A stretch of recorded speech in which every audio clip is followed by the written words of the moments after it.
이 두 번째의 포인트도 한번 명심해 보시고 회사 생활을 한번 돌이켜 보신다면 아마 보다 현명한 어떤 회사의 대처 방법을 좀 찾아낼 수 있을 것 같습니다.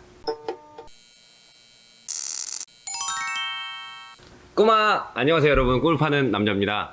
네, 오늘은 여러분들 회사 생활 하시면 이런 생각 많이 하시죠? 때려치고 싶다, 그만두고 장사나 할까?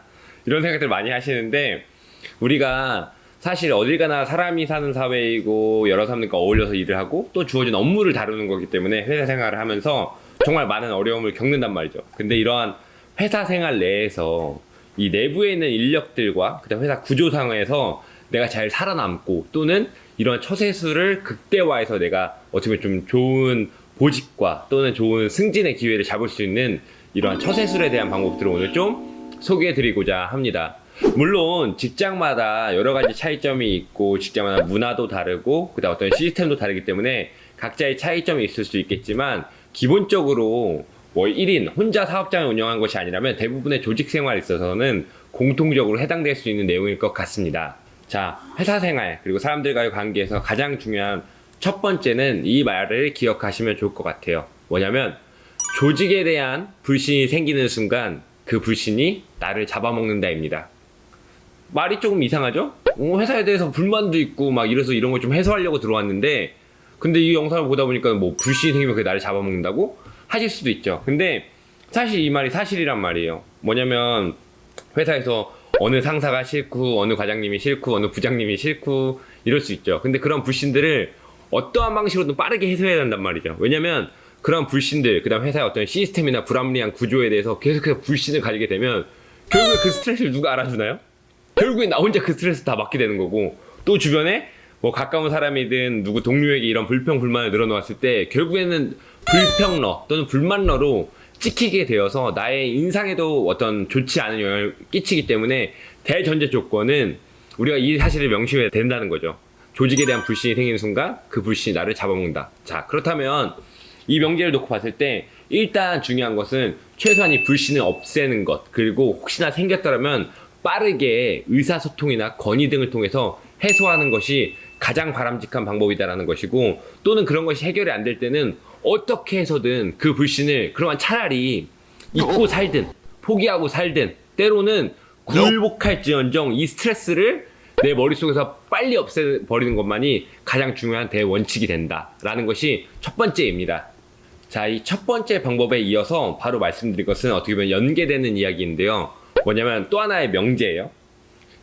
여러분들의 상사, 그게 과장님이 됐던 부장님이 됐던 아니면 뭐 어떻게 뭐 회사 구조마다 다르겠죠? 뭐 지사장님이 됐던 간에 그들도 사람이고 10손가락 깨물어서 안 아픈 손가락은 있지만 더 아픈 손가락은 있다라는 겁니다.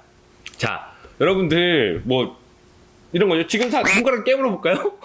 그러면은 어쨌든 간에 제 생각에는 그래도 엄지손가락 하나 좀 덜 아프지 않을까. 근데 다 부장님도 과장님도 여러분의 상사분도 다 똑같은 사람들을 놓고 이제 부하 직원들이 있다라고 하면 솔직히 10명이 다 똑같진 않단 말이죠. 그러니까는 시쳇말로 사실 나래비가 세워진단 말이에요. 그러면은 우리가 조직 생활하고 회사 생활할 때 꼭 반드시 우리가 명심해야 될 것은, 과연 그럼 나는 내가 이 싫어하는 또는 내가 뭐 좋아하는 이런 상사에 나는 도대체 몇 번째 손가락일까?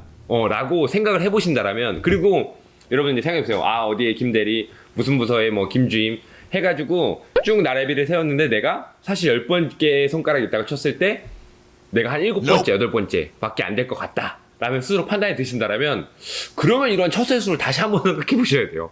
어떻게 보면 그러한 상황일 때는 내가 어떻게 뭐 마음을 먹고 하는 것 자체가 성립이 안 될 수 있기 때문에, 일단은 내가 10가지의 손가락이 있다 치면 최소한 2번째, 내는 3번째 안으로는 들어가는 손가락에 있을 때 내가 어떤 권리를 주장할 수 있고 나의 불평 불만이 합리적으로 받아들여질 수 있는 가능성이 높아진다는 거죠. 그러니까 어떤 것을 뭐 건의하고 불평 불만하기 전에 먼저 여러분들의 직설적으로 말씀드리면 능력, 그 다음 성과는 얼마만큼 인정받고 있는가, 그리고 나서 그들을 평가하든 말든 하라는 거죠. 그러니까 결론은 이겁니다.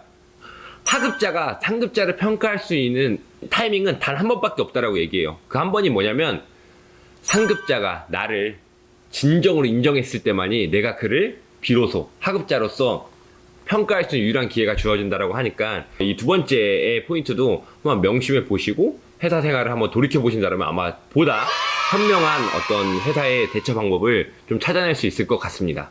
회사 생활을 잘하기 위한 세 번째 명제는 지각은 내가 회사에 미칠 수 있는 최고의 악영향이다 라는 것만 기억하시면 좋을 것 같아요.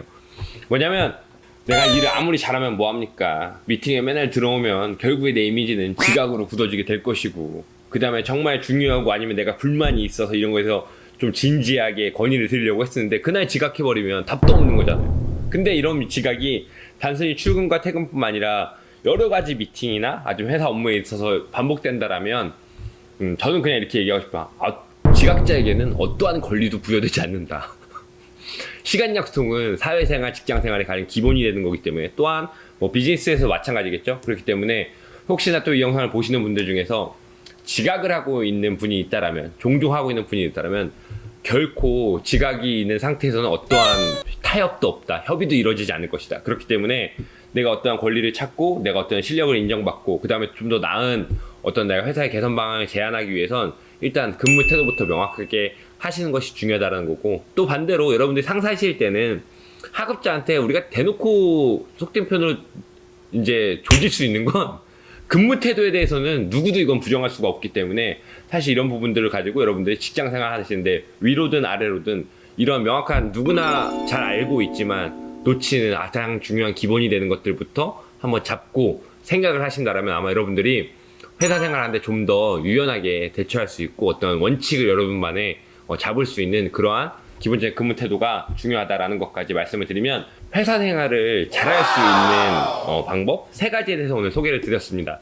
물론 이 영상을 보시는 분들은 신입사원분들도 계시겠고 준비하시는 분도 있고 그 다음 회사 생활 오래 하신 분도 있겠지만 사실 오래 했다고 회사 생활 다 잘한 건 아니거든요. 어떤 친구 같은 경우는 입사한 지 얼마 6개월도 안 됐는데 이미 적응 끝내가지고 이미 회사 내에서 인기 스타 되는 친구도 있고, 어떤 분은 야 15년차 과장인데도 내가 아직도 이렇게 회사에서 사람들 때문에 스트레스 받나? 라고 하시는 분들도 있기 때문에 이런 3가지의 대명제를 기억하신다라면, 그리고 여러분들의 행동에 반영을 하신다라면 아마 보다 여러분들이 어쨌든 돈을 버는 주체잖아요. 회사라는 건 가장 확실한 수단이고 이 안에서 여러분들 좀 더 슬기롭게 생활하실 수 있는 방법이라고 생각을 해서 소개해 드렸습니다. 오늘 내용이 공감이 되셨고 조금이라도 고개를 끄덕했다라면 좋아요도 눌러주시고 구독해주시면 좋을 것 같고요. 다음번에 더 좋은 영상으로 여러분께 돈이 되는 그런 부자가 될 수 있는 꿈을 이뤄드리는 꿈을 파는 남자 되도록 하겠습니다. 오늘 여기까지 할게요. 꿈빠!